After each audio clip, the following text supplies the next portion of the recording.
So Stephen, welcome to Africa Gathering in Washington DC. We're really delighted to have you here representing Omidyar Network. Can we just ask you what first attracted you to Africa Gathering?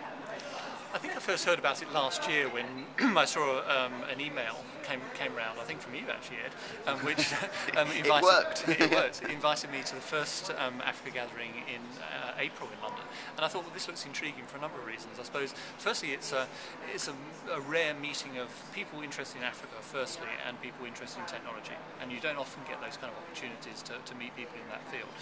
I bought a ticket, and then unfortunately my schedule changed and I couldn't go, but I heard some very good things about it from the people who attended. Okay. What do you think is the best way to give exceptional Africans visibility?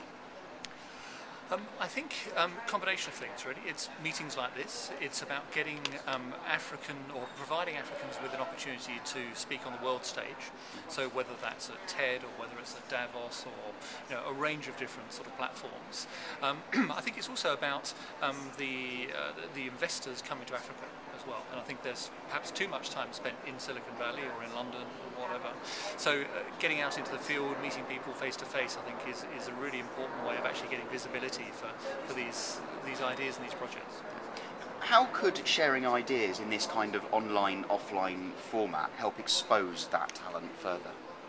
I think if it can be dynamic and kind of wiki-like, and if it can be, if there's a momentum that can be built, then I think you start to create a community, and then the community starts to feed itself. So if one of my hopes would be from Africa Gathering is that beyond the face-to-face meetings, which of course are fantastically valuable, you then start to create an online community which actually connects people in different parts of the world who are interested in Africa and technology, then that would be a fantastic achievement. Absolutely.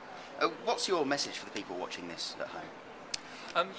We're all passionate about Africa. We all sit there and watch sometimes distressing pictures about Africa, but I think when you go and visit and you meet Africans, in Africa, in the 53 countries of Africa, what you realise is there's huge innovation and creative talent, and that's something which we in the West unfortunately don't see very much, because our TV screens are filled with pictures of despair and hunger and so on, some of the kind of negative aspects of Africa.